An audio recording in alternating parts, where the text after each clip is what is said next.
अस्सलामुअलैकुम। उम्मीद है आप खैरियत से होंगे। क्या कभी आपने सोचा है कि हमारी ज़िंदगी में ये बेसुकूनी और बेचैनी क्यों है?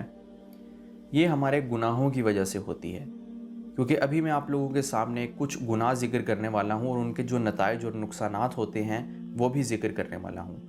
तो अगर आप लोग चाहते हैं कि आप सुकून वाली, इत्मीनान वाली और चैन वाली ज़िंदगी बसर करें तो इन गुनाहों को तर्क कर दीजिए, क्योंकि इनके नुकसानात और नताइज आपको बेसुकून रखेंगे, बेचैन रखेंगे और दुनिया और आखिरत में ज़लील और रुसवा करेंगे। जिस गुनाह से उम्र और रिज़्क कम हो जाता है वो है माँ बाप से बदसलूकी करना।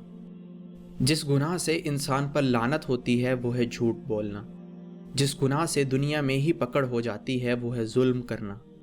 जिस गुनाह से अज़ाब खुदाबंदी नाजिल होता है वो है ज़िना करना। जिस गुनाह से अल्लाह और उसके रसूल सल्लल्लाहु अलैहि वसल्लम के ख़िलाफ़ ऐलान जंग होता है वो है सूद खाना। जिस गुनाह से पूरी इंसानियत तबाह हो जाती है वो है नाहक कत्ल करना। जिस गुनाह से नेमतें छिन जाती हैं वो है तकब्बुर और नाशुक्री करना। जिस गुनाह से दुआएं कबूल नहीं होती वो है हराम खाना। जिस गुनाह से बारिशें वक्त पर नहीं होती वो है ज़कात की अदायगी में कोताही करना। जिस गुनाह से रब नाराज़ हो जाता है वो है बाप को नाराज़ करना। अल्लाह ताला से दुआ है कि अल्लाह ताला हमें इन तमाम गुनाहों और इन तमाम गुनाहों के असबाब से महफूज रखे।